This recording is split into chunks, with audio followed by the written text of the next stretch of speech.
కోనసీమలో ప్రబల ఉత్సవం కన్నుల పండుగగా సాగుతుంది. జగన్న తోట నుంచి మరింత సమాచారం మా ప్రతినిధి సాయికృష్ణ ప్రత్యక్ష ప్రసారం ద్వారా అందిస్తారు. కన్నుల పండుగ ప్రారంభమైంది. సంక్రాంతి పర్వదినాల్లో కనుమ రోజు ఇక్కడ ప్రబల తీర్థం నిర్వహించడం కోనసీమ వ్యాప్తంగా ఆనవాయితీ.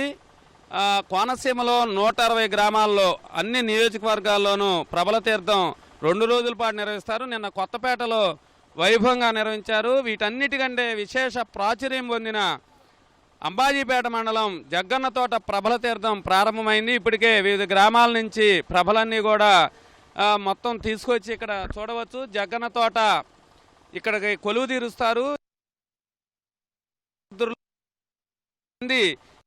అందరూ కూడా రుద్రులు కనుమ పండుగ రోజే దేశం మొత్తంలో అంబాజీపేట మండలం ఇక్కడ జగ్గన్న తోటలో కొలువు తీరుతారనేది భక్తుల విశ్వాసం. పురాణాల్లో కూడా వేదాల్లో కూడా చెప్పబడిన అంశంగా భక్తులు భావిస్తారు. ఈ ప్రభలను టన్నుల కొద్దీ బరువు ఉండే ప్రభలను సుందరంగా తీర్చిదిద్ది ఉత్సవమూర్తుల్ని ప్రభలపై ఈ పంచాయతీ పరిధిలోని ఇక్కడ జగన్న తోట భోగేశ్వర స్వామి వచ్చారు. ఆ తర్వాత ఒక్కొక్క గ్రామాల నుంచి కూడా అంబాజీపేట మండలంలో 9 గ్రామాలు, అమలాపురం అట్లాగే ఐనవిల్లి మండలాల్లో 1 గ్రామం నేదునూరు నుంచి కూడా ఇక్కడికి ప్రభలు ప్రారంభమయ్యాయి. దూర ప్రాంతం ప్రభ నేదునూరు. అయితే చిట్ట చివరిలో వచ్చేది గంగలకుర్రు అగ్రహారం మనం చూస్తున్నాం. ఇది కౌశికీ నది, ఎగువ కౌశికీ నది డ్రైన్ సాధారణంగా ఇక్కడ నదిగా ప్రాచుర్యంలో ఉంది.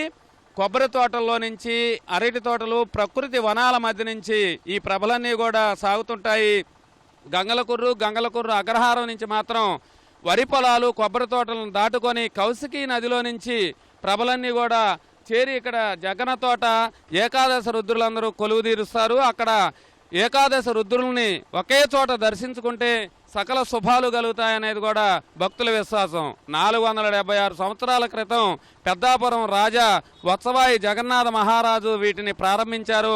అప్పటి నుంచి కూడా కోనసీమలో ప్రతి ఏటా ఆనవాయితీగా క్రమం తప్ప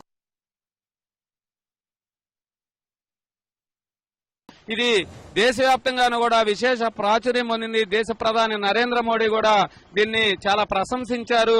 అట్లాగే రిపబ్లిక్ దినోత్సవంలో కూడా అంబాజీపేట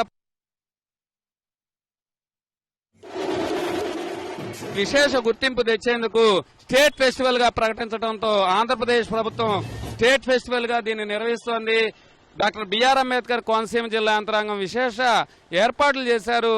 అయితే భక్తజనం దేశ విదేశాల్లో నుంచి కోనసీమ ప్రాంతవాసులే కాకుండా వివిధ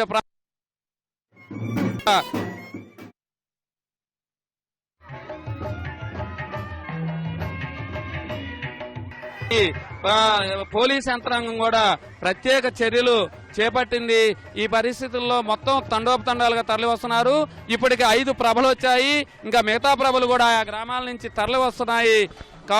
గంగలకుర్రు అగ్రహారం నుంచి ప్రభలు వచ్చిన తర్వాత అన్ని ప్రభలను ఏకాదశ రుద్రులను ఒకే చోట కొలువు తీర్చి తిరిగి మళ్ళీ ఆయా గ్రామాలకు ప్రభలు భక్తి శ్రద్ధలతో స్థానికులు యువకులు భుజస్కంధాలపై మోసుకుంటూ తీసుకెళ్తుంటారు.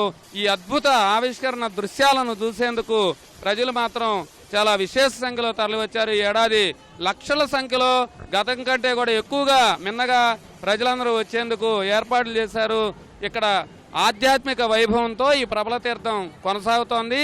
మధ్యాహ్నం తర్వాత అన్ని ప్రభలు కూడా ఒకే చోట కొలువు తీరనున్నాయి. ఆ అద్భుత దృశ్యం ఆవిష్కృతమైన తర్వాత భక్తులందరూ కూడా కేరింతలు చూసుకుంటూ భక్తి తన్మయత్వం చెందుతూ తిరిగి ఏకాదశ రుద్రులు ఆయా గ్రామాలకు తరలివెళ్ళనున్నాయి. కెమెరామెన్ రాజశేఖర్తో సాయికృష్ణ, ఇట్